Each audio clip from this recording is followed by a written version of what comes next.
नमस्कार दोस्तों, स्वागत है आपका आपके अपने YouTube चैनल खोखर एजुकेशन पर।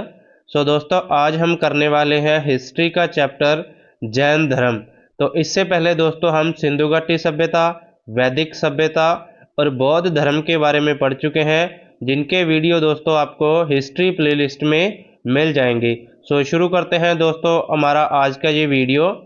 तो जैन धर्म के संस्थापक भगवान ऋषभदेव हैं। भगवान ऋषभदेव जैन धर्म के प्रथम तीर्थंकर हैं। इन्हें आदिनाथ भी कहा जाता है। तीर्थंकर का अर्थ क्या होता है? जो स्वयं तप के माध्यम से आत्मज्ञान प्राप्त करते हैं और संसार रूप सागर से पार लगाने वाले तीर्थ की रचना करते हैं, तीर्थंकर कहलाते हैं। जैन धर्म के प्रथम तीर्थंकर भगवान आदिनाथ का जन्म उत्तर प्रदेश के अयोध्या में हुआ था। उनके पिता राजा नाभि राय और माता रानी मरु देवी थी। ऋषभदेव आदिनाथ जी ने अष्टपद पर्वत कैलाश पर्वत से मोक्ष की प्राप्ति की थी। ऋषभदेव की दो पत्नियां थी, एक का नाम सुनंदा और दूसरी का नाम नंदा। इनके 100 पुत्र हुए और 2 पुत्रियां थी। ठीक है, 100 पुत्र और 2 पुत्रियां। प्रमुख जैन तीर्थंकर और उनके प्रतीक चिन्ह। तो जैन धर्म में साथियों कुल 24 तीर्थंकर हुए हैं, जो इस प्रकार हैं। पहले दोस्तों आदिनाथ जी, जिनका दोस्तों प्रतीक चिन्ह बेल। दूसरे दोस्तों अजीतनाथ जी, जिनका दोस्तों प्रतीक चिन्ह हाथी था। तो साथियों आपको सारे पढ़ने की जरूरत नहीं है, फिर भी दोस्तों आप वीडियो को पॉज करके देख लेना, नोट कर लेना। 24 में दोस्तों जो तीर्थंकर हैं वो हुए हैं पार्श्वनाथ जी, जिनका दोस्तों प्रतीक चिन्ह सर्प, सांप का फण। 24 में तीर्थंकर महावीर स्वामी, जिनका प्रतीक चिन्ह सिंह है, शेर है। तो इन चारों से ही दोस्तों एग्जाम में क्वेश्चन बनते हैं। दोस्तों इनके प्रतीक चिन्ह और नाम इनका, और ठीक है स्थान भी याद रखना। ठीक है, नेक्स्ट दोस्तों जैन धर्म में प्रथम तीर्थंकर ऋषभदेव के दोस्तों उपदेश। तो उपदेशों में दोस्तों उन्होंने अहिंसा, सत्य, ब्रह्मचर्य, अपरिग्रह और अनुप्रवृत्ति जैसे दोस्तों मुख्य तत्व शामिल हैं। ऋषभदेव ने संसार के साधारण जीवन में न्याय, धर्म और तपस्या की महत्वपूर्ण शिक्षाएं दी थी। ठीक है, इसके बाद दोस्तों द्वितीय तीर्थंकर, दूसरे तीर्थंकर दोस्तों भगवान अजीतनाथ जी हैं। इनका जन्म दोस्तों उत्तर प्रदेश के अयोध्या में क्षत्रिय परिवार में हुआ था। उनके पिता का नाम जीतशत्रु और माता का नाम विजया था, जिनका प्रतीक चिन्ह हाथी है। ठीक है, द्वितीय तीर्थंकर भगवान अजीतनाथ जी का प्रतीक चिन्ह हाथी है। ठीक है, इसके बाद दोस्तों जैन धर्म के 24वें तीर्थंकर भगवान पार्श्वनाथ हैं और इन्हें झारखंड के समेध शिखर पर ज्ञान की प्राप्ति हुई थी। इनका जन्म उत्तर प्रदेश के वाराणसी में हुआ था। पिता का नाम इनके था अश्वसन और माता का नाम वामा देवी था। ज्ञान प्राप्ति के बाद पार्श्वनाथ ने 4 नियम बताए, जिन्हें जैन धर्म में चतुरायन धर्म कहा गया है। ठीक है, तो ज्ञान प्राप्ति के बाद दोस्तों 23वें तीर्थंकर भगवान पार्श्वनाथ जी ने 4 नियम बताए हैं, जिन्हें जैन धर्म में चतुरायन धर्म कहा गया है। तो 4 नियम दोस्तों कौन कौन से हैं? पहला, हिंसा ना करना। दूसरा, सदा सत्य बोलना, झूठ नहीं बोलना। ठीक है, तीसरा, चोरी ना करना। और चौथा दोस्तों जो नियम बताया वह है संपत्ति ना रखना। ठीक है, तो भगवान पार्श्वनाथ दोस्तों भगवान महावीर स्वामी से लगभग 250 वर्ष पहले हुए थे। ठीक है, 250 वर्षों का लगभग दोस्तों इनमें अंतर है 23वें तीर्थंकर और 24वें तीर्थंकर भगवान महावीर स्वामी में। ठीक है, तो 23वें तीर्थंकर पार्श्वनाथ है। इनका दोस्तों जो प्रतीक चिन्ह है सांप का फण है। ठीक है, आपको दिख रहा होगा फोटो में। नेक्स्ट दोस्तों जैन धर्म के 24वें और अंतिम तीर्थंकर भगवान महावीर स्वामी हैं। इन्हें ही दोस्तों जैन धर्म का वास्तविक संस्थापक माना जाता है। इनका बचपन का नाम वर्धमान था। ठीक है, भगवान महावीर स्वामी का जन्म चैत्र शुक्ल तीरस 540 ईसा पूर्व को कुंडग्राम वैशाली में हुआ था। तो भगवान महावीर स्वामी का जन्म दोस्तों कब हुआ था? 540 ईसा पूर्व चैत्र शुक्ल 13 को वैशाली कुंड ग्राम में हुआ था। ठीक है। इनके पिता का नाम सिद्धार्थ था, माता का नाम त्रिशला, भाई का नाम नंदीवर्धन, पत्नी का नाम यशोदा, पुत्री का नाम प्रियदर्शनी और दामाद का नाम दोस्तों इनके था जमाली। तो ज्ञान प्राप्ति के बाद दोस्तों जो भगवान महावीर स्वामी के पहले भिक्षु थे वो दोस्तों इनके दामाद जमाली बने थे। ठीक है। नेक्स्ट दोस्तों, भगवान महावीर स्वामी जी ने दोस्तों 30 वर्ष की आयु में अपना घर छोड़ दिया और संन्यास ग्रहण किया। 12 वर्षों की कठोर तपस्या के बाद महावीर स्वामी को रज्जुपालिका नदी के तट पर, कहां पर, रज्जुपालिका नदी के तट पर दोस्तों साल वृक्ष के नीचे कैवल्य, कवल्य दोस्तों जैन धर्म के ज्ञान प्राप्ति को कहा गया है। ठीक है। किसको कहा गया है? ज्ञान प्राप्ति को दोस्तों जैन धर्म में कैवल्य कहा गया है। सर्व ज्ञान की प्राप्ति हुई रज्जुपालिका नदी के तट पर साल वृक्ष के नीचे, यानी दोस्तों 42 वर्ष की आयु में महावीर स्वामी को कैवल्य ज्ञान की प्राप्ति हुई थी। ठीक है। तो भगवान महावीर स्वामी ने अहिंसा, सत्य, अस्तेय, अपरिग्रह और ब्रह्मचर्य जैसे नैतिक सिद्धांतों का प्रचार किया था। महावीर स्वामी ने दोस्तों जो अपने उपदेश दिए थे प्राकृत भाषा में दिए थे। ठीक है। पहला उपदेश दोस्तों इन्होंने राजगीर में और अंतिम उपदेश पावापुरी में दिया था। इससे पहले दोस्तों हमने बौद्ध धर्म में पढ़ा था, भगवान बुद्ध ने जो अपना उपदेश दिया था पहला पाली भाषा में दिया था। ठीक है, सारनाथ में। और महावीर स्वामी ने दोस्तों अपना उपदेश प्राकृत भाषा में दिए थे। ठीक है, पहला उपदेश राजगीर में और अंतिम उपदेश दोस्तों जो दिया था वो पावापुरी में दिया था। ठीक है। इसके बाद दोस्तों ज्ञान प्राप्ति के बाद महावीर स्वामी जी ने कुल 5 नियम बताए हैं जिन्हें पंचायन धर्म कहा गया है। पार्श्वनाथ जी ने दोस्तों 4 नियम बताए हैं। 23वें तीर्थंकर जिन्हें चतुरायन धर्म कहा गया है और 24वें तीर्थंकर महावीर स्वामी ने 5 नियम बताए हैं जिन्हें पंचायन धर्म कहा गया है जैन धर्म में। तो 5 नियम दोस्तों कौन से हैं? 4 नियम तो दोस्तों हम पीछे पढ़ चुके हैं, हिंसा ना करना, सत्य बोलना, चोरी ना करना, संपत्ति ना रखना। और 5वां नियम दोस्तों भगवान महावीर स्वामी ने जो ऐड किया है वह है ब्रह्मचर्य। ठीक है, इन्हें पंचायन धर्म कहा गया है। महावीर स्वामी द्वारा दिए गए त्रिरत्न, तो त्रिरत्नों में दोस्तों सम्यक दर्शन, सम्यक ज्ञान और सम्यक आचरण शामिल है। ये दोस्तों महावीर स्वामी द्वारा दिए गए 3 रत्न है। ठीक है।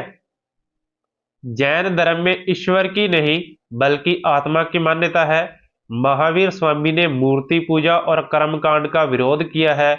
महावीर स्वामी ने पुनर्जन्म को माना और पुनर्जन्म का सबसे बड़ा कारण आत्मा को बताया है। ठीक है। तो जैन धर्म में दोस्तों ईश्वर की नहीं बल्कि आत्मा की मान्यता है। ठीक है। महावीर स्वामी ने मूर्ति पूजा और कर्मकांड का भी विरोध किया था। पुनर्जन्म को दोस्तों इन्होंने माना है और पुनर्जन्म का जो सबसे बड़ा कारण बताया है वह दोस्तों आत्मा को बताया है। ठीक है। महावीर स्वामी की मृत्यु जिसे निर्वाण कहा गया है 72 वर्ष की आयु में 468 ईसा पूर्व बिहार राज्य के पावापुरी में हुई थी। पावापुरी में ही दोस्तों इन्होंने अपना अंतिम उपदेश दिया था और 72 वर्ष की आयु में दोस्तों इनकी मृत्यु पावापुरी बिहार में हुई थी। ठीक है। महावीर स्वामी की मृत्यु के बाद दोस्तों निर्वाण के बाद महावीर स्वामी के 2 प्रमुख अनुयायी हुए। ठीक है, 2 भागों में बट गए इनके अनुयायी दोस्तों, एक थे स्थूलभद्र और एक थे भद्रबाहु। जिन लोगों ने दोस्तों स्थूलभद्र से शिक्षा ग्रहण की उन्हें श्वेतांबर कहा गया है और जिन लोगों ने दोस्तों भद्रबाहु से शिक्षा ग्रहण की उन्हें दिगंबर कहा गया है। श्वेतांबर का अर्थ दोस्तों श्वेत वस्त्र धारण करने वाले, ये दोस्तों सफेद वस्त्र धारण करते। ठीक है, और तपस्या करते। दिगंबर दोस्तों नग्न रहकर तपस्या करते थे। ठीक है, निर्वस्त्र रहकर जो दोस्तों तपस्या करते उन्हें दिगंबर और जो श्वेत वस्त्र धारण करके तपस्या करते उन्हें श्वेतांबर कहा गया है। ठीक है। तो मौर्य काल में 12 वर्ष का भीषण अकाल पड़ा जिसके कारण भद्रबाहु अपने अनुयायियों के साथ दक्षिण भारत में कर्नाटक चले गए और उनके साथ चंद्रगुप्त मौर्य भी आए जिन्होंने कर्नाटक के श्रवणबेल गोला में संलेखना विधि के द्वारा अपने प्रयाग त्याग दिए। तो संलेखना विधि से दोस्तों अपने प्राण किसने त्यागे थे? चंद्रगुप्त मौर्य ने। तो संलेखना दोस्तों क्या है? संलेखना दोस्तों एक इस प्रकार की विधि थी जिसमें दोस्तों कठिन तपस्या की जाती थी, जिसमें पानी और भोजन त्याग दिया जाता था, ठीक है, और अपने शरीर को कष्ट देकर खत्म कर दिया जाता था, उसे दोस्तों संलेखना कहा गया है, ठीक है। तो चंद्रगुप्त मौर्य ने दोस्तों संलेखना विधि से अपने प्राण त्याग दिए थे।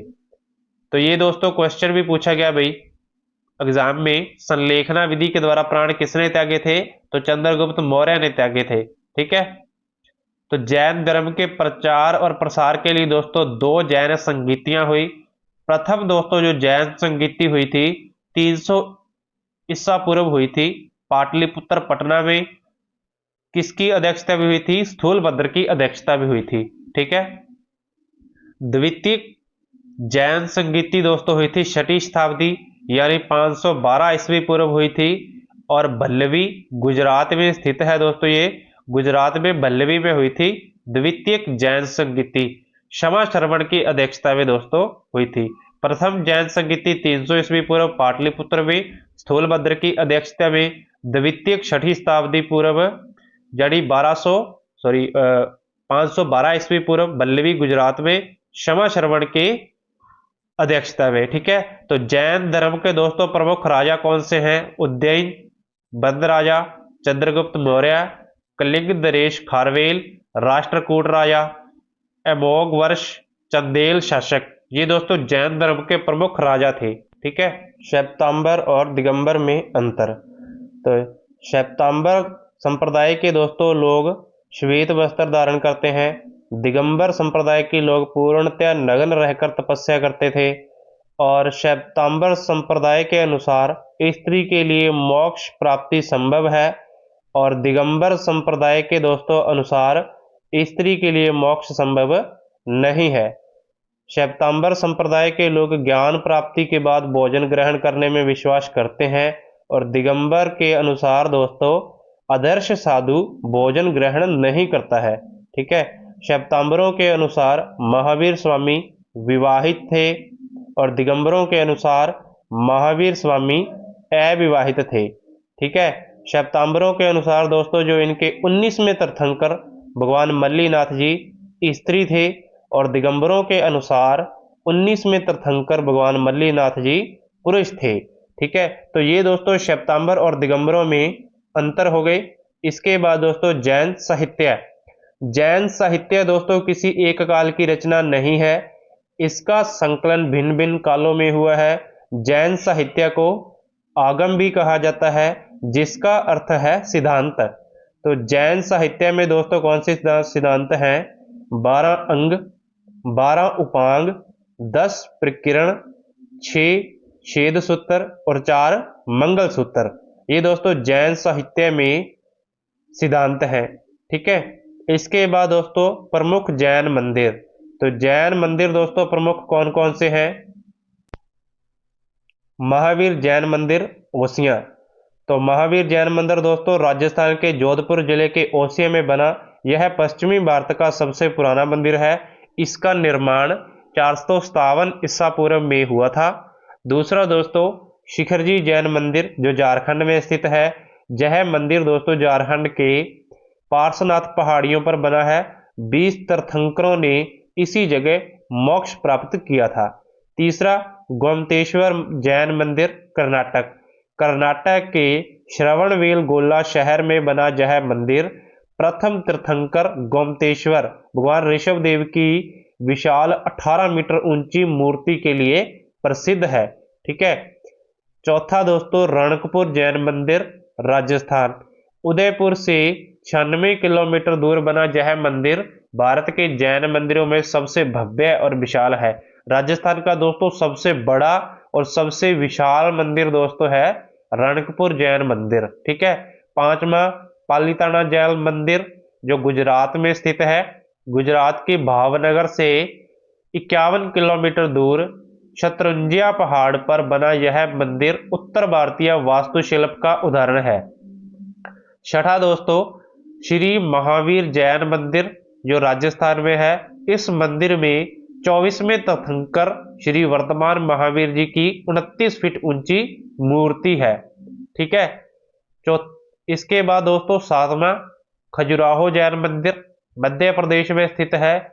इन मंदिरों का निर्माण चंदेल वंश के राजाओं द्वारा 950 ईस्वी पूर्व से 1050 ईसा पूर्व के बीच करवाया गया था। 8वां मंदिर दोस्तों दिलवाड़ा जैन मंदिर जो राजस्थान में स्थित है। राजस्थान के माउंट आबू में स्थित इसका निर्माण चालुक्यों राजा वास्तुपाल और तेजपाल द्वारा 1231 ईसा पूर्व में करवाया गया था। 9वां जैन मंदिर राजस्थान में है। उदयपुर जिले में स्थित दुलेब में जैन धर्म के प्रथम तीर्थंकर ऋषभ देव को समर्पित है। ठीक है। तो ये दोस्तों जैन धर्म से संबंधित थ्योरी सेशन कंप्लीट हुआ। अब दोस्तों प्रीवियस ईयर क्वेश्चन दोस्तों पहला हमारा है जैन परंपरा के अनुसार जैन धर्म में कुल कितने तीर्थंकर हुए हैं। जैन परंपरा के अनुसार दोस्तों जैन धर्म में कुल कितने तीर्थंकर हुए हैं? 12, 14, 22, 24। तो जैन धर्म में दोस्तों कुल 24 तीर्थंकर हुए हैं। ठीक है, डी राइट आंसर हो जाएगा। दूसरा क्वेश्चन दोस्तों हमारा है जैन परंपरा के अनुसार महावीर कौन से तीर्थंकर हैं? महावीर दोस्तों कौन से नंबर के तीर्थंकर है? पहले, दूसरे, तीसरे, 24वें। तो महावीर स्वामी दोस्तों 24वें तीर्थंकर है, अंतिम तीर्थंकर, जैन धर्म के वास्तविक संस्थापक। ठीक है। तो जैन परंपरा में पूर्ण ज्ञान प्राप्ति के लिए किस शब्द का उपयोग होता है? जैन परंपरा में दोस्तों पूर्ण ज्ञान प्राप्ति के लिए कौन सा शब्द इस्तेमाल में लिया जाता है भाई? जिल, रतन, निर्वाण, कैवल्य। तो इस क्वेश्चन का दोस्तों आंसर आपने कमेंट बॉक्स में बताना है। सो मिलते हैं दोस्तों ऐसे ही और टॉपिक में।